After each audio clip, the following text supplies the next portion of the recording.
Live. What's up, everybody? We're back again. Russo's Playbook. We're on the court with Connor and AG. Um, we're here to talk about March Madness. It's finally finished. We had a championship game. It was a lot less exciting than we all would have expected or what we would have liked as basketball fans. And very surprising, the outcome of that, to me at least. I didn't think that Gonzaga was going to like run through Baylor or anything like that, but I thought it would at least be evenly matched, or Gonzaga would be kind of in control of the game. You know what I mean? But how'd you feel about it going in, and then after what happened? I mean, on the from like the Elite Eight and Final Four, I was leaning Baylor, even though they were plus what was it 4.5, 5.5 on the spread I wise. believe it was 5.5. I think. Yeah, but like Baylor's defense the entire season was much better than UCLA, and Gonzaga barely got past UCLA in the Final Four. Yeah. And the whole issue was perimeter defense. Gonzaga also doesn't play defense, no post threats on the defensive end either. And Baylor got really hot in the Final Four shooting wise too. But also doesn't help when your best, like, probably one of your best players and lead ball handler, Jalen Suggs, gets 2 fouls in the first 2 minutes of the championship game. Yeah. So that doesn't That's help. huge. Um, That was huge for Baylor. yeah, And especially because it was the guard. Like I think it would have been a little bit better for Gonzaga had it been one of the big men that got 2 fouls early. The fact that it was Jalen Suggs, that messed a lot up because Baylor's got the All-American backcourt going off. You know what I mean? And just the way the game started, you could just kind of tell that it was almost like the Zags had no chance after like 3-4 minutes into the game. I mean, let me throw some stats at you. So over the course of the game, Baylor put up. I think they pulled down 16 offensive rebounds to Gonzaga's 17 defensive rebounds in the entire game. And in the first half, with Gonzaga being down 10 points at halftime, they still shot a higher field goal percentage than Baylor did. Pretty much attribute that to all the offensive rebounds Baylor got. Mm-hmm. But like the game, if you look at the numbers, you would have thought it would have been a much closer game as far as like field Yeah. goal percentages and stuff like that. But then you got to look at Jalen Suggs foul trouble, the offensive rebounds, and I overall. was gonna say, what was the rebounding numbers? Because that's where I saw a huge difference, especially like early on. Like there was, I think, like 5 straight plays in the very beginning that I saw where Baylor got up like 3 shots in the possession. You know what I I mean? don't know the total rebounds, but I mean just the fact that Baylor almost matched Gonzaga's total defensive rebounds with offensive rebounds just says it all right there. Because Oh yeah, that's yeah, I'm pretty sure. that's the point I'm making right there. Yeah, I'll pull it up, but like I'd imagine Yeah, I was about that. to pull it up, but when you said that, I was like, you know what? That says the Yeah, story that I was going that for was anyway. my Yeah. whole point in that stat. But here, um, total rebounds: Baylor 38 to Gonzaga's 22, And you said Baylor had how many offensive? 16, I believe. Sheesh. Yeah, see? I mean, they got more than half of Gonzaga's total rebounds on the offensive end. Dominated them on the defensive rebounds clearly with those numbers. Yeah, I and think like it came down to that, to an extent. yeah, I Just mean like Baylor you was just in control. look at the first half. You Yeah. have the discrepancy. Gonzaga shot better from the field overall, and without the offensive rebounds, I think they're right in there. Yeah. I feel like they were missing a lot of free throws too. There was They're a couple missing free times where throws, yeah. but also like the Baylor guards, all four of them, Flagler, Butler, Yeah. Teague, and Mitchell, like they just played it like at both sides of the ball, played a much better game. Right. Well, And that's the thing. Like you said, Gonzaga doesn't really play too much perimeter defense that well. You know what I mean? So I mean they have good yeah. defenders, but like overall the defense isn't high powered. Baylor's just way more tuned in. I saw a tweet. It said Baylor plays defense like they're not trying to do another round of shell drills at practice. Yeah. Like they're working super hard. They're like, yo, I do not want to do this again. Like my hands are up. I'm here. I'm engaged. I'm stepping. They don't want to do the drill again. That's exactly how they play defense. And I think that's To why they're add able to to add dominate to the the game. defensive point, I saw a clip this morning of Maceo Teague. He got in the passing lanes on the sideline in front of one of the benches, threw the ball back in, ended up behind the scorers table. Then instead of just like walking back on the court, he sprinted. Gonzaga swung the ball to the opposite corner from where he was, sprinted across the court, and ended up closing out and causing a miss. Yeah. I mean, the effort is just there. And that's not to say that Gonzaga didn't have the same effort. Obviously everybody was out there competing, but Baylor just their intensity They were the on entire another game, level. they were on another level, and they deserved that win. They deserved it by far. Um, I know you wanted I had some arguments here. I was very disappointed by the game. I wanted it to be a close game. As basketball fans, we all do, right? Um, so I was telling you that I think the women's championship game was a lot more exciting than the men's one this year. I know you still wanted to go with the men's, so let's debate that a little bit. Yeah, I mean, like my whole thing is, did you watch the women's season in like most of its entirety and including the tournament? I did not. I watched a good amount in the tournament, but not the regular season. I wasn't too tuned in. I usually only tune in when I know one of the girls or something like that that's Yeah. playing. So Well, like that's pretty much the basis of my whole argument. So, like you're looking at it pretty much in a vacuum, like yeah. each game in a vacuum in a sense. Mm-hmm. So, like you're looking at the women's game where yeah, it was a 1 point game. What was it, like a buzzer beater or something? Or It was an but attempted buzzer beater. Yeah, she yeah. missed. So like that in a vacuum is more exciting, but when you look at like the men's championship game, we got the whole storyline that we wanted. We got the game that got canceled the second week of December. Mm-hmm. Then and in reality, they were the two best teams all year. Like the entire season from start to finish, we got them in the championship game. And like I was having arguments on my podcast, shout out podcast GTM, but that bet I want to say it was like 2 3 weeks before conference play started, that bet like before Baylor got COVID again, that they should have been number one in the country because of strength of schedule, playing in the Yeah. Big 12 Well. and all that. But like my whole point is like the best team ended up winning the game. Look at Mm-hmm. the matchup, and if you look at, you got all the storylines you want with the entirety of the men's March Madness, and like you look at the game, you got to appreciate. Like we talked about the numbers just now, but you got to appreciate how well Baylor played. They stuck to their game plan, and the offensive and defensive execution was impeccable. Like the only thing they could have done better is shoot a better field goal percentage. Like on that, like the Yeah. actual game, I'm just all not like biased, but like I'm also very appreciative, like the incredible defense they played, how well they shot the ball. Like with Jared Butler wasn't hitting the net. Like the net wasn't moving when he was hitting his Yeah. shot. Yeah. No, I definitely I agree with what you're saying, and I'm not taking away from March Madness as a whole because it was very, very exciting. This is one of the best March Madnesses we've had in a little bit, in my opinion, at least that I can remember of. Um, a lot of storylines, a lot of upsets. It was great. It was fun. But because it was such a great March Madness leading up to that championship game, it left a bitter taste in my mouth. I can still appreciate the game, like you said, like definitely. I'm not taking away from that. I was watching it, but you said it yourself. You were like, "Oh, I want a refund from this game. I wasted my drunk. I got drunk for no reason. This Yeah, game sucked." Like you said it yourself. So yeah. No, I got I was the just receipts, busting bro. I'll balls. pull them up. Yeah, I got the no, but receipts, like bro. I'll pull them up. Don't and make no, me. that was more just like not like a knee jerk reaction, but like I was watching the game with my cousin and he was like, "Yo, this is terrible," and I was uh just trying to like start shit up, you I know. get it. No, I get it. Uh, But no, I'll say this though. The Final Four in the women's was very exciting as well. Um, those came down to great finishes. And then the championship also came down to a great finish. So I think it's more so the fact that after that, closer game, huh?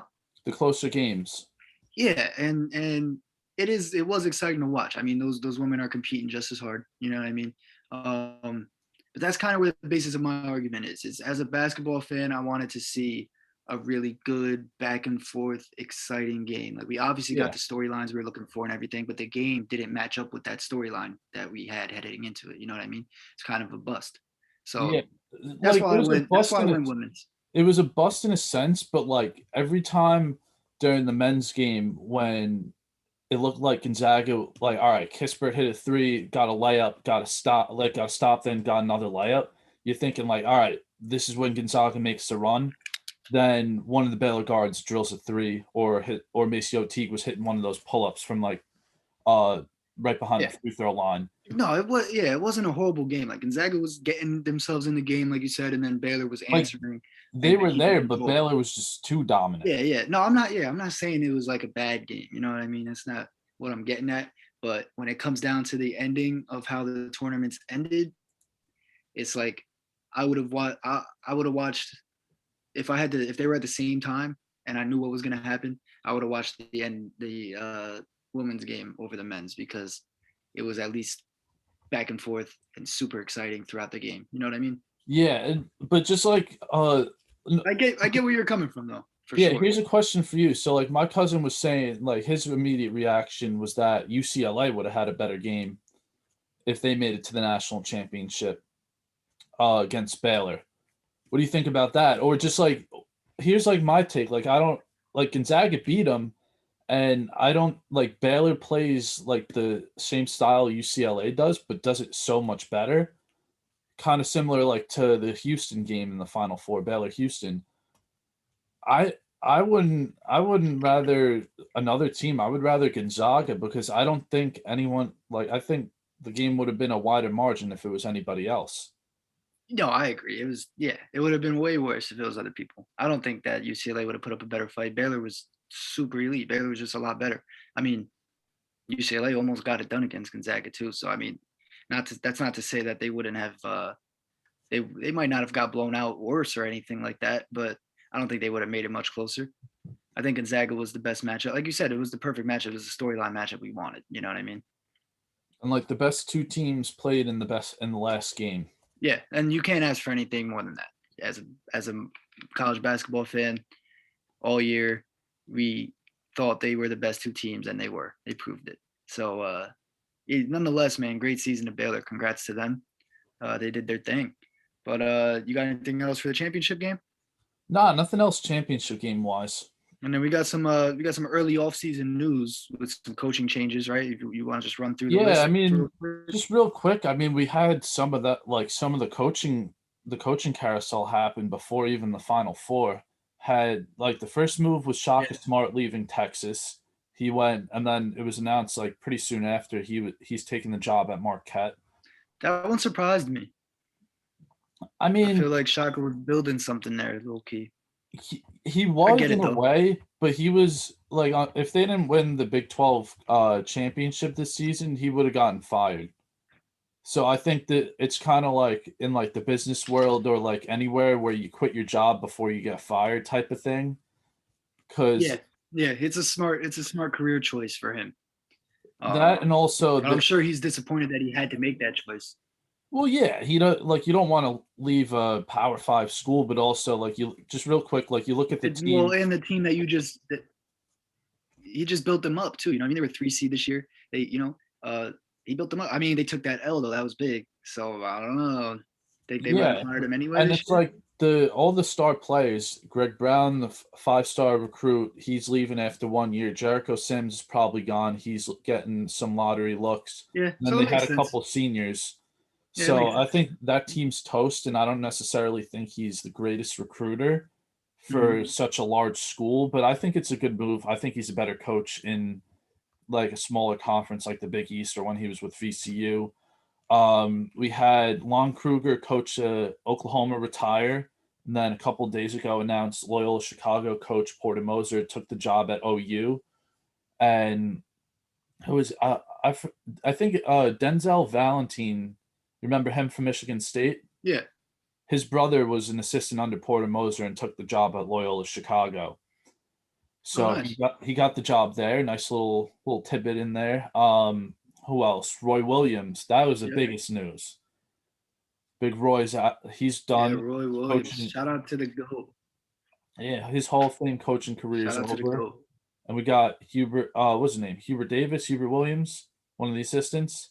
Yeah, I think it's Davis. I Yeah, want to say Davis. yeah, that's what I thought. And then I heard someone say Williams recently. That's why. Well, it's Roy Oh, Williams. That's probably yeah. why you're Oh, getting that's confused. why. That's why. Yeah, that's Yeah, why you're getting Hubert confused. It's Davis. definitely Davis. It's definitely Davis. Yeah, assistant coach for the last several years, former ESPN college basketball analyst. He's likely taking the job. Um, And then the Texas Tech guy left to go take oh Shaka's spot yeah, in Chris Texas. Beard. Chris Yeah, Beard left Texas Tech, took the job at Texas. I mean, step up. You're going from the little brother to the big brother yeah. program. Texas Tech AD was a little pissed off about that during the press conference. I would be too. Yeah, hell yeah, hell yeah. And like, Um, just like, quick question for you before we hop off. yeah, What go do you ahead. think is going to happen with Mac McClung? Because he transferred there, went through his whole recruitment process on Zoom, like we're recording right now. Yeah. Didn't take a visit, didn't meet the coaching staff in person, and went there because of the culture Chris Beard cultivated there. You think he just says, "All right, I'm out," enters the transfer portal? Or you think he I don't ships it know. out because they're losing some guys to the league? Shannon Jr. He's getting lottery looks. One of the other guys, um, PV, I think he might be bouncing for the league.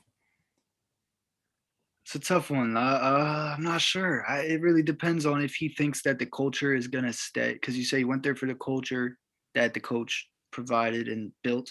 But the coach leaving doesn't necessarily mean that that culture leaves with it. Usually, the culture that a coach builds, as long as some of the guys are still there, they'll adapt with the new coach, and the new coach will definitely add his pieces to it and his portion to the culture. But I feel like the players together, if they're tight knit like they should be, they can keep that same culture going. So I feel like it really just comes down to if Mac McClung has faith in whoever they bring in, and if he has faith in his teammates that are still there.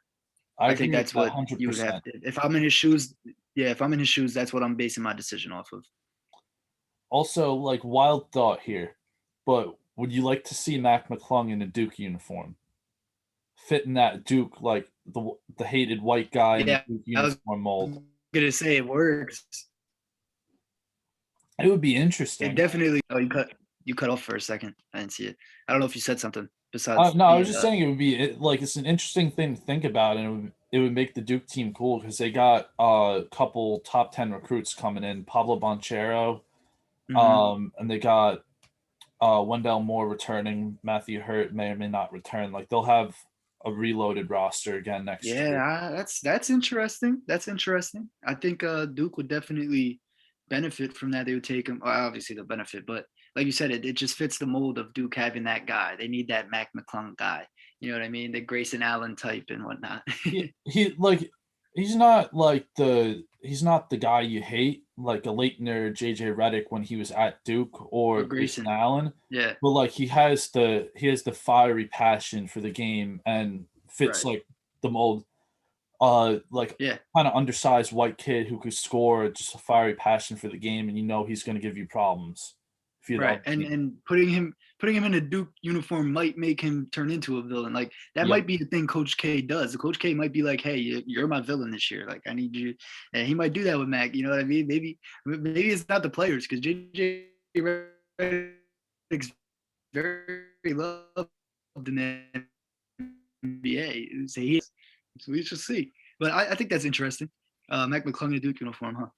It's a good thought. It's a good thought. What else Yeah. you got for me? That's it? Or No, that's it. yeah. Well, thanks for tuning in, guys. We'll have we'll get back to the NBA now. Now that March is over, it's April. March Madness is done. Shout out Baylor again. Got the championship. Great season. Um, I think they would have went undefeated if they didn't have to deal with COVID. Yep. Yeah, I mean, I kind of think that little break had them a little rusty. They lost some of them games, but other than that, yeah, we'll be back with NBA next week. We'll keep you updated on like college basketball news during the off season when it comes up, but we'll mostly transition to NBA. NBA articles on the blog at russosplaybook.com. You can follow us on Twitter and Instagram so you never miss a play at Russo's Playbook. Also on TikTok. We don't post there as much, but we're gonna start trying to do that a little more. Other than that, man, tune into our other shows on this channel. We've got a lot of stuff coming out. We got UFC this weekend, so we'll have a UFC show. We just interviewed my boy, who's one of the best media guys in motocross. He's 23-year-old, taking the industry by storm. And we just talked to him about that, his early success in the industry and whatnot. So that'll be out soon as well.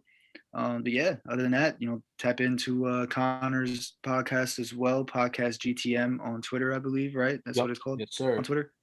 Yeah, Yep. that's that. And yeah, that's all. Yeah, Got anything that's else, it. Connor? Nah, that's it. Be back with more blogs coming soon since the madness is over. Yep. The madness is over, but on the court is not. So stay tuned. We'll be back next week with some NBA talk. All right. Subscribe and like, please. Thank you. Have a good one, guys.